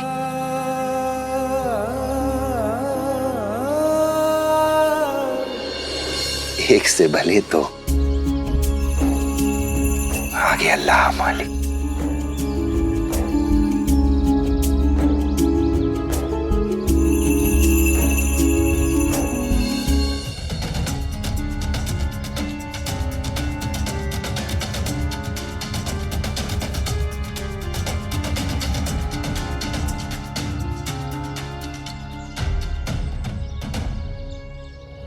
पाटिल जी हमेशा हम सबके सुख दुख में हमारे साथ खड़े रहे हैं। उन्होंने दूसरे की मदद करने के लिए अपनी सारी जमीन गिरवी रख दी। क्या हमें उनकी मदद नहीं करनी चाहिए?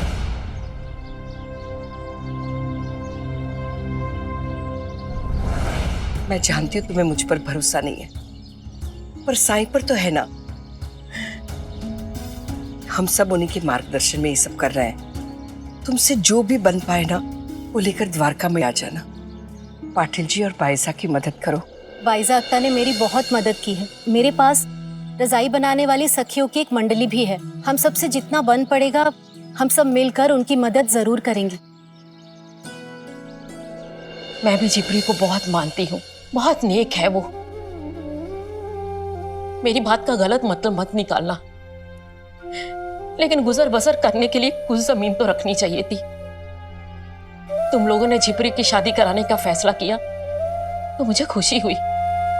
यहां तक कि जमीन गिरवी रखी तो भी मुझे बुरा नहीं लगा, लेकिन इंसान को अपने बारे में भी तो कुछ सोचना चाहिए। जानती हो भाईसा, जब भगवान कृष्ण ने सुदामा की मदद करनी चाहिए तो उनकी पत्नी ने खुद के लिए कुछ धन रखने को कहा था, लेकिन यहां तो पत्नी पति के 4 कदम आगे है। ना अपने परिवार की चिंता, ना अपनी। आई, इसमें हैरानी की क्या बात है? ये तो आप ही के दिए हुए संस्कार है ना। हमने लोगों की मदद की तो लोग हमारी मदद करने में लगे। शायद आपको पता नहीं है, माधव और झिपरी की शांता आत्या हमारे लिए धन इकट्ठा करने में जुटे हैं। वो सब ठीक है अप्पा, लेकिन शिरडी में इतना पैसा किसके पास है जो हमारी मदद कर सके? आई,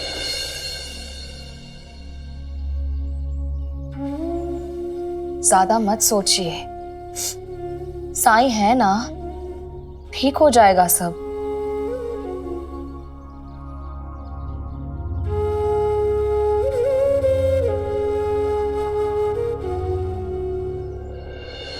आप सही कह रहे हैं, हमें उनकी मदद करनी चाहिए। हम अपने तय समय पर द्वारका माई पहुंच जाएंगे। चलता हूं।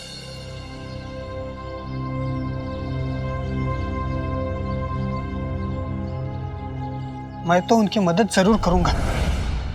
मदद तो मैं भी करना चाहता हूँ चंदू, लेकिन मेरे पास जो पैसे हैं ना, उसे सरकार का ब्याज चुकाना है।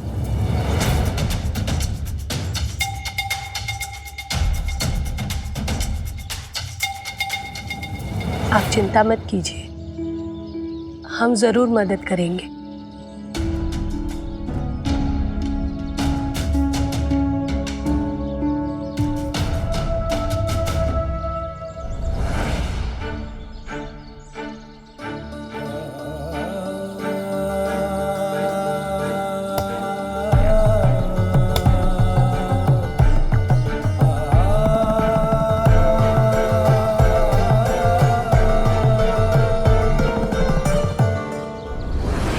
सुनो, आज ना द्वारका में दोपहर को आ जाना। तुमसे जो भी बन पड़े वो लेकर पापा को मदद करनी है।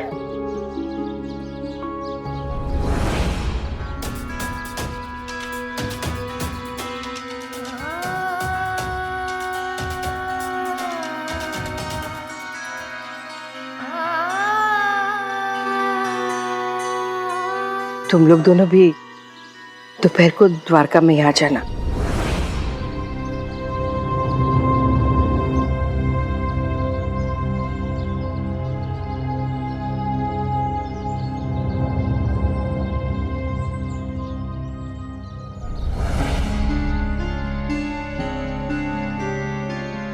क्या आत्या सच में बदल गई है?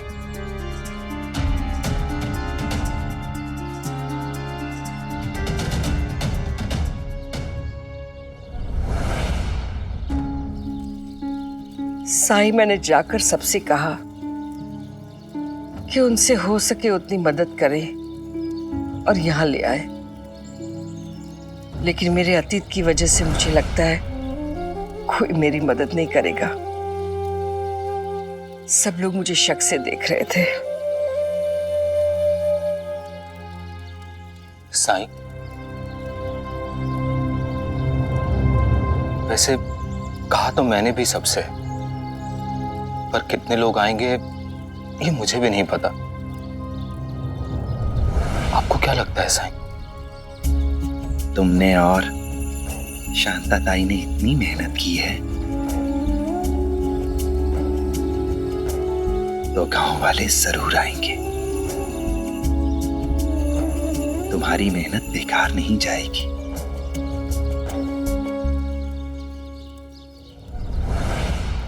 तब तक मैं सफाई कर देती हूँ।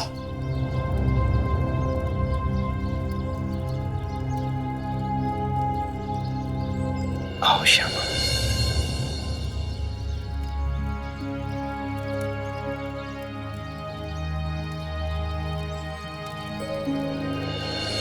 साईं दो, मैं तुम्हारी मदद कर देती हूँ। तेरी मदद की जरूरत है, लेकिन यहाँ नहीं, वहां।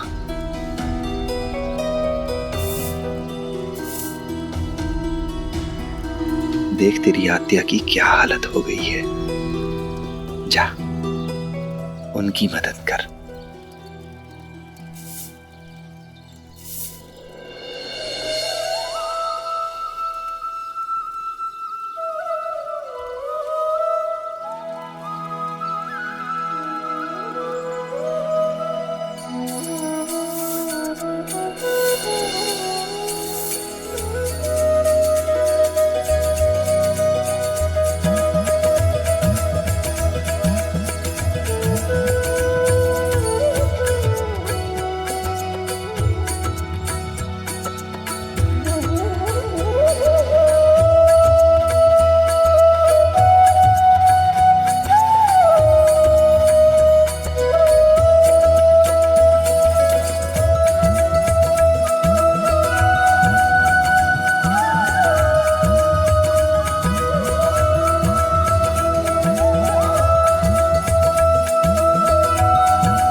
आप बैठिए, मैं साफ सफाई कर देती हूँ।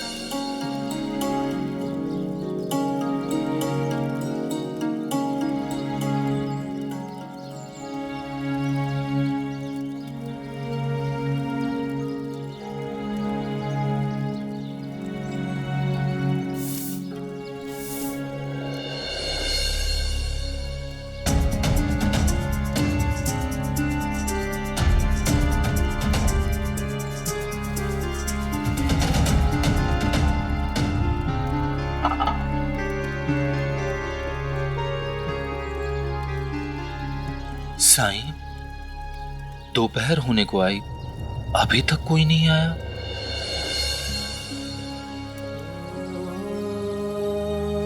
आएंगे, सब आएंगे श्यामा। श्रद्धा, सबूरी।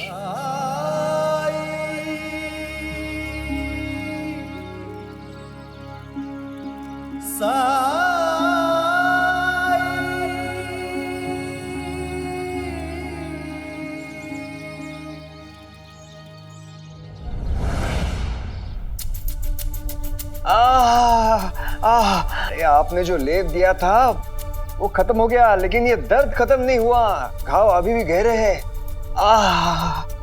मुझसे बर्दाश्त नहीं होता। कुछ कीजिए सरकार, कुछ कीजिए। हरिओम हरिओम। जलने झुलसने से होने वाले घाव इतने आसानी से नहीं भरते हैं परशुराम जी, समय लगता है। पहली बात तो ये है कि ये घाव मायावी शक्ति से हुए हैं। इसका हाथ क्यों गर्म हो रहा है? मेरा हाथ जल रहा है।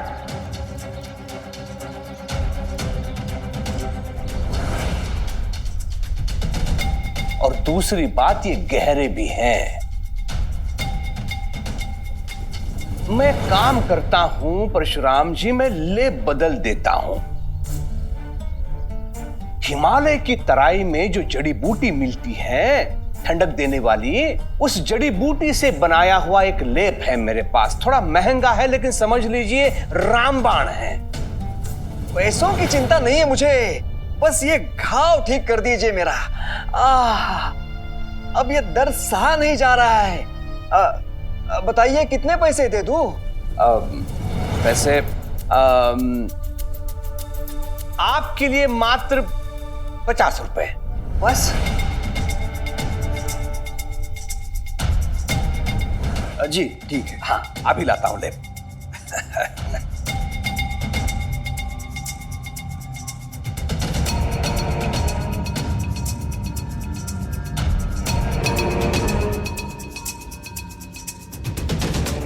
जब अपने जान पे आती है तो मनुष्य कोई भी मूल्य चुकाने के लिए तैयार रहता है। 2 रुपए का लेप 50 रुपए में भेज दिया मैंने। हरिओम।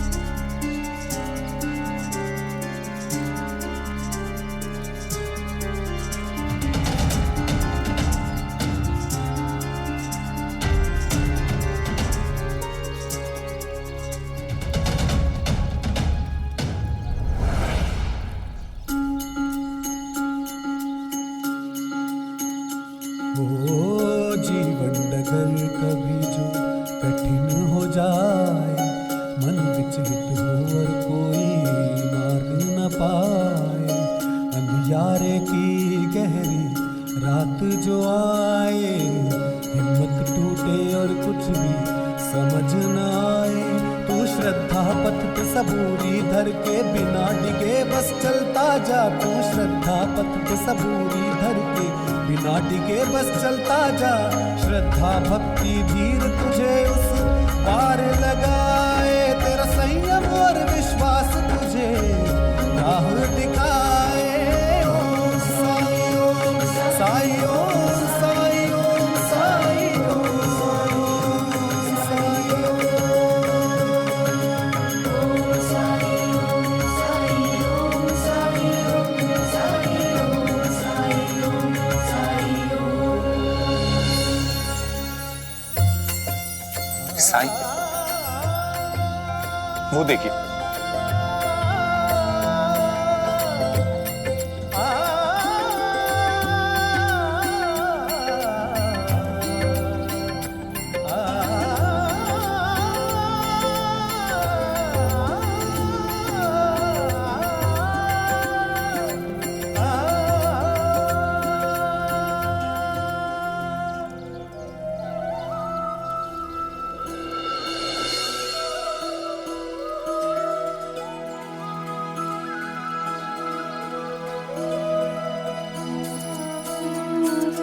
प्रणाम साईं।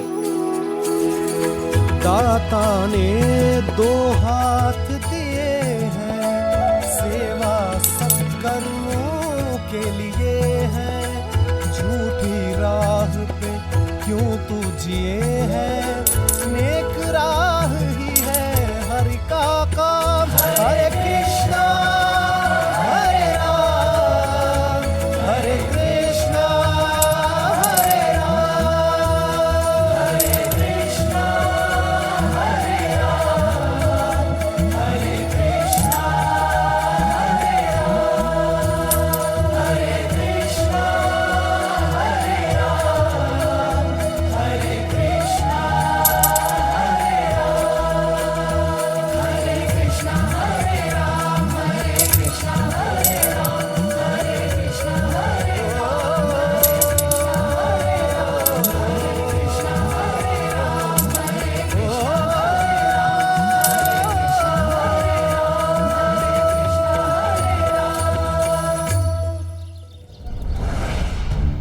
लीजिए आपका लेप।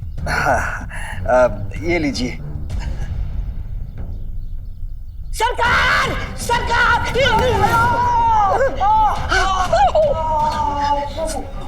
आंखें फूट गई हैं क्या तुम्हारी? देख के नहीं चल सकते? सरकार बात ही ऐसे कि दौड़ते भागते हुए आना पड़ा।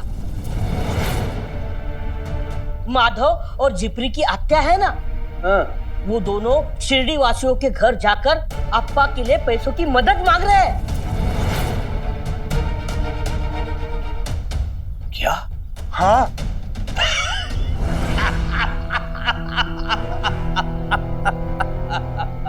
हरिओम हरिओम। यदि गांव वालों के पास पैसे होते तो क्या गांव वाले मुझसे ऋण लेते? कोई बात नहीं, कोई बात नहीं। और जहां तक बात रही सार्वजनिक मदद की, तो वो होने से रहा। बाल गंगाधर तिलक आवाहन कर रहे हैं लोगों को संगठित होने के लिए कि गणेशोत्सव की स्थापना करो, लेकिन क्या हुआ? कुछ नहीं हुआ। आवाहन करने से कुछ नहीं होगा पंता। सपने देखे जाते हैं देखने के लिए, लेकिन पूरे नहीं होते हैं वो।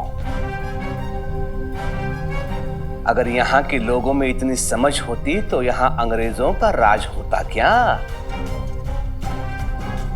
स्वराज होता, स्वराज। है कि नहीं परशुराम जी? एकदम 16 आने सच कहा आपने। सार्वजनिक मदद? यही तो खासियत है शिरडी की।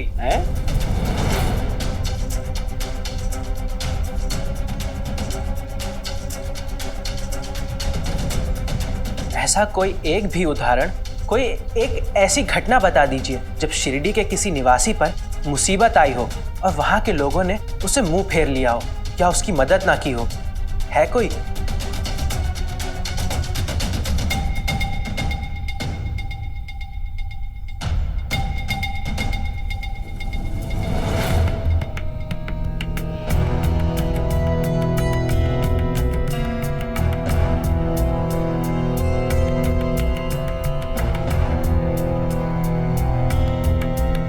जब बड़े बात कर रहे हो तो बीच में बच्चे बोला नहीं करते, ये मैंने तुम्हें बचपन में सिखाया था केशव। अपने पढ़ाई पे ध्यान दो। जाओ।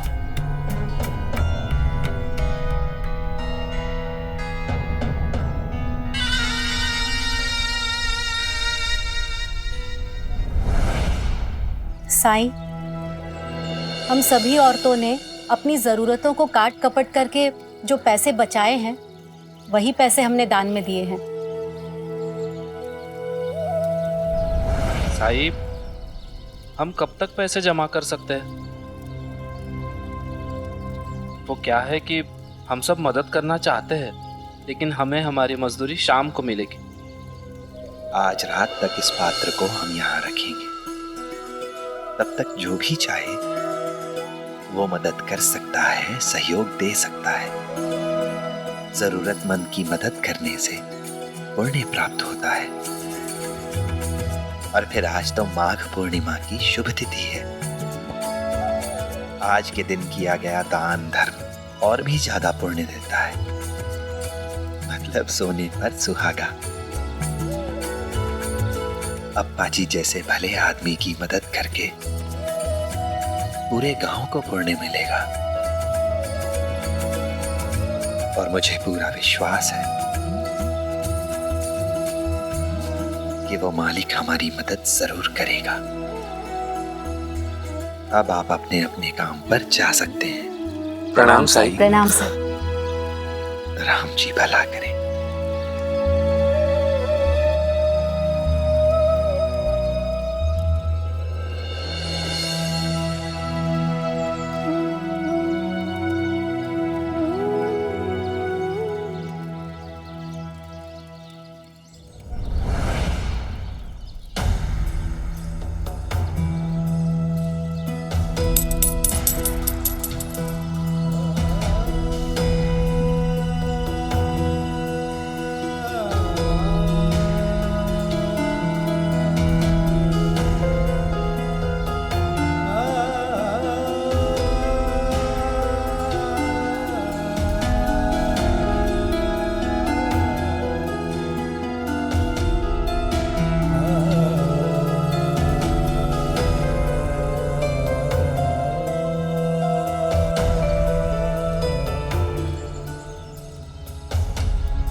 अरे केशव, सबने खाना खा लिया, अब तुम भी खा लो। वैसे भी खाना बनने में आज थोड़ी देर हो गई थी। बैठो, चलो। रुक्मिणी, उसे निमंत्रण देने की आवश्यकता नहीं है। वो बड़ा हो गया है, आदर्शवादी हो गया है। घर में जो खाना बना है वो मेरे पैसों से बना है, ये नहीं खाएगा। उसके विचार में मैंने जो पैसे कमाए हैं वो गोरख धंधे से कमाए हैं, परिश्रम से नहीं। और वैसे भी आज घर में काली दाल बनी है। काले धंधे की काली दाल इसके गले से नहीं उतरेगी। अब क्या हुआ केशव? केशव, अरे खाना तो खा लो। मुझे भूख नहीं है। केशव, पिताजी की बात का बुरा नहीं मानते हैं। केशव रुक जाओ। केशव, जाने दो रुक्मिणी, वापिस आएगा वो। पेट में जब भूख की आग जलती है ना तो सारा घमंड भस्म हो जाता है। जाने दो उसे।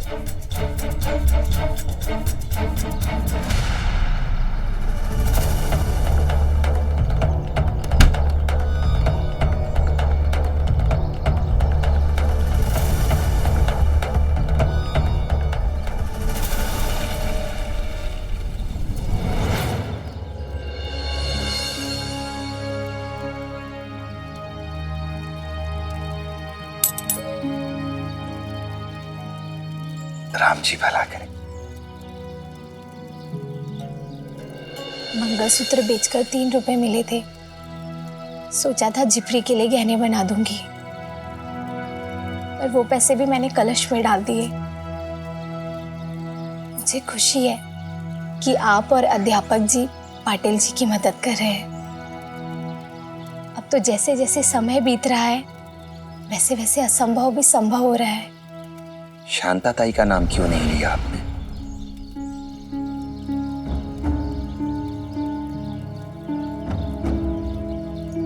किस सोच में पड़ गई आप? मैं जानती हूँ साई कि वो अपनी गलतियों को सुधारने की कोशिश कर रही हैं, लेकिन उन्होंने जो मेरी जिपरी के साथ किया है उसके बाद शायद ही मैं उन्हें माफ कर पाऊंगी। मैं ये नहीं कहता कि आपको दुख नहीं हुआ, आपको तकलीफ नहीं हुई, पर नफरत से तो आज तक किसी का भी भला नहीं हुआ है।